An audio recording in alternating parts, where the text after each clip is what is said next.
बौद्ध लोग पूजा पाठ करते हैं। क्या वो पूजा पाठ कर्मकांड है, अंधश्रद्धा है या कुछ और है? जैसे कि इतर धर्मों में अलग अलग देवताओं की पूजा की जाती है। अलग अलग धर्मों में अलग अलग भगवान हैं। उनको उनसे अलग अलग तरीके से पूजा की जाती है उनकी। तो क्या बौद्ध धर्म में ये ऐसा सब होता है? तो दोस्तों, ऐसा बिल्कुल होता नहीं।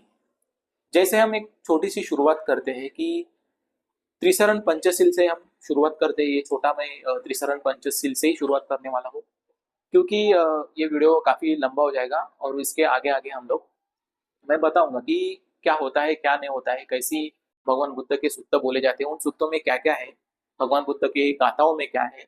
पहले हम त्रिशरण पंचशील जो है उसका मीनिंगफुल मैं आपको समझाने वाला हूँ कि शुरुआत में हम जब भगवान बुद्ध से त्रिशरण पंचशील में हम पाली में उनको वंदन करते हैं, उनकी पूजा करते हैं, तो किस तरह की होती है पूजाएं।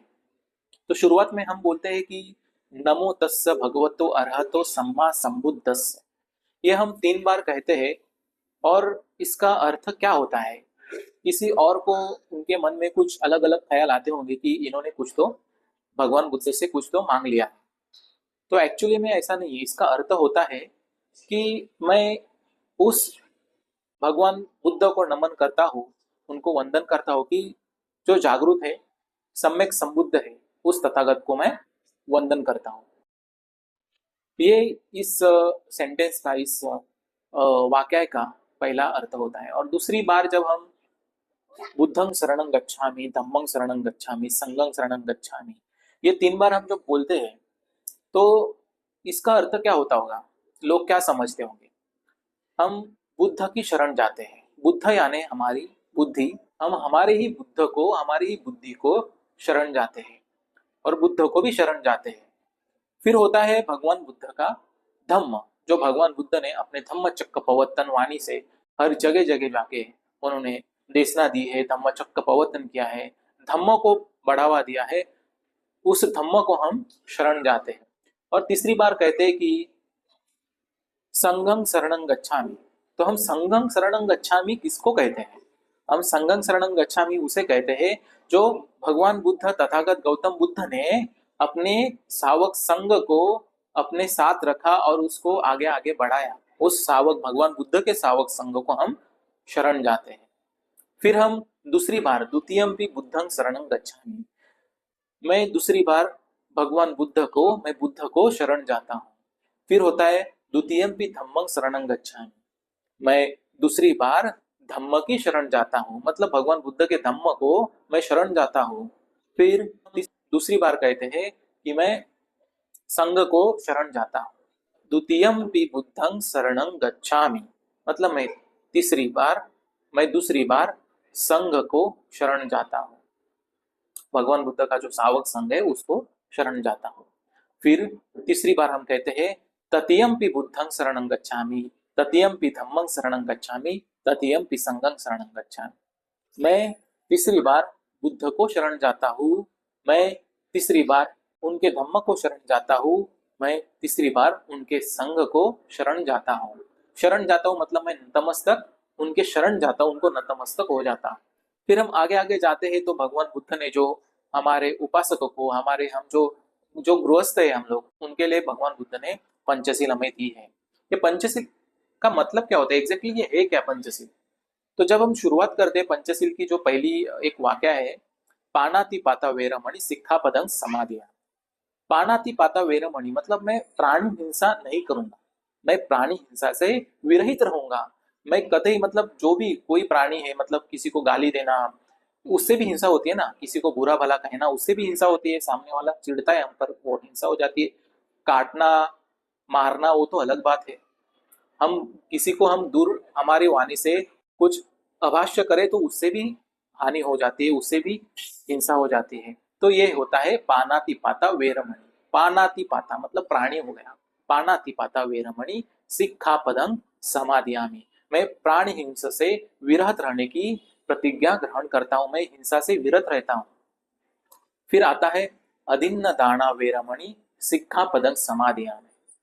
अदिन्न दाना वेरमणि सिक्खापदं पदं समादियामि। ये सब दोस्तों मैं पाली में बोल रहा हूँ और उसका अनुवाद मैं हिंदी में कर रहा हूँ। अदिन्न दाना वेरमणि सिक्का पदं समाधियान। अदिन्न दाना का मतलब क्या होता है? क्या हम बुद्ध से कुछ मांगते हैं? तो नहीं।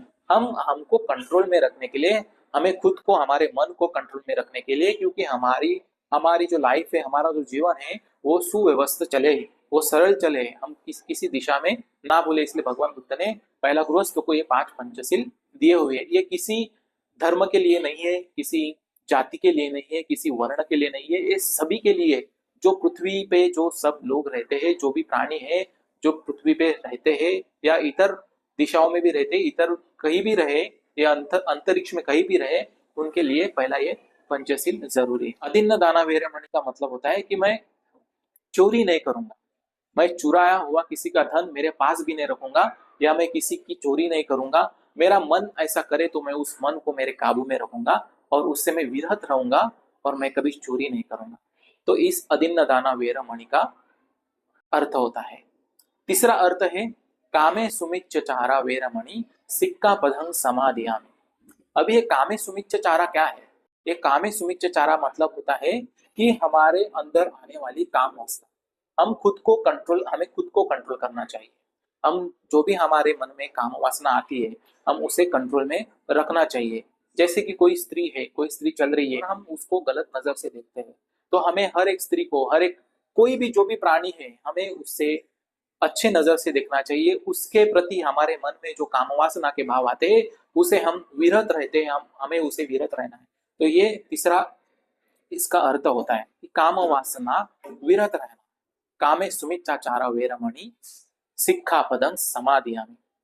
फिर चौथा वाक्य है, चौथा सील है, तो चौथा सील है भगवान बुद्ध ने दिया हुआ है कि मूसा वादा वेरमणि सिक्खापदं समाधियामि। मैं झूठ नहीं बोलूंगा, मैं मुंह से कतई झूठ नहीं बोलूंगा, मैं मेरी वाणी संयम रखूंगा, मैं सबके लिए मेरी वाणी समर रखूंगा, मैं हर एक को जो भी आएगा उसको सच ही बताऊंगा, मैं कभी झूठ नहीं बोलूंगा, इससे मेरा जीवन अच्छा हो जाए। मूसा वादा वेरमणि सिक्खा पदं समाधियामि मतलब होता है कि मैं झूठ बोलने से विरत रहने की प्रतिज्ञा ग्रहण करता हूं। मैं कभी झूठ झूठ नहीं बोलूंगा, झूठ का साथ नहीं दूंगा, मैं झूठ से विरत रहूंगा। जो झूठ करवाएगा उसको मैं बोलूंगा कि तू झूठ है, ये झूठ है, ये सच है तो सच ही रहने दे, क्योंकि जो सत्य मेव जयते, ये हमेशा सत्य की ही विजय होती है। आप कितना भी झूठ बोलेंगे, आप उस सत्य से छुप नहीं पाओगे, तो इसलिए आप सत्य ही बोलो और आगे बढ़ो। और भगवान बुद्ध कहते हैं 5वां स्थिल जो है कि सुरा मेरय मज्ज पमार्थ ठाणा वेरमणि सिक्खा पदं समाधियामि। इसका मतलब होता है कि मैं दारू, नशीली चीजें, गांजा, गुटखा जो भी है, मैं मद्यपान नहीं करूंगा, मैं धूम्रपान नहीं करूंगा, मैं उससे विरत रहने की प्रतिज्ञा ग्रहण करूंगा। मैं उस नशीली चीजों से मैं दूर रहूंगा, मैं कभी उसके अधीन नहीं हो जाऊंगा। तो ये जो पंचशील है, जो 5 सील है, जो हमारे त्रिशरण में आते हैं, हम बुद्ध से क्या कहते हैं, हम बुद्ध को क्या कहते हैं जब हम उनको हम शुरुआत में उनकी पूजा करने लगते हैं। तो ये जो त्रिशरण पंचशील है, तो इसका दोस्तों अर्थ ऐसा होता है, जो भी बौद्ध लोग हैं वो ऐसे अपने शब्दों से, अपने ये जो है ये पाली भाषा है, पाली भाषा से उनको वंदन करते हैं, उनको पूछते हैं, उनको गुणों को अपने मुंह से वदते हैं, बोलते हैं, कहते हैं। तो ये इसका अर्थ होता है। फिर अंत में आता है साधु साधु साधु। ये साधु साधु क्या है दोस्तों? तो जो साधु का अर्थ होता है कि जो मैंने अभी कहा है, ऐसे मैं खुद मेरा व्यवहार रखूंगा, मैं वो आचरण में लाऊंगा और मैं दूसरों को भी ऐसे ही व्यवहार करने के लिए कहूंगा, और इसके प्रति मैं सभी प्राणियों को मैं ऐसे ही कहूंगा और सब में बदलाव लाऊंगा। तो दोस्तों ऐसा होता है त्रिशरण पंचशील का अर्थ। और ऐसे बौद्ध लोग ऐसे वंदना करते हैं अपने पूजा पाठों में, कोई कर्मकांड नहीं होता है। तो मिलते हैं नेक्स्ट एपिसोड में, तब तक के लिए नमो बुद्धाय।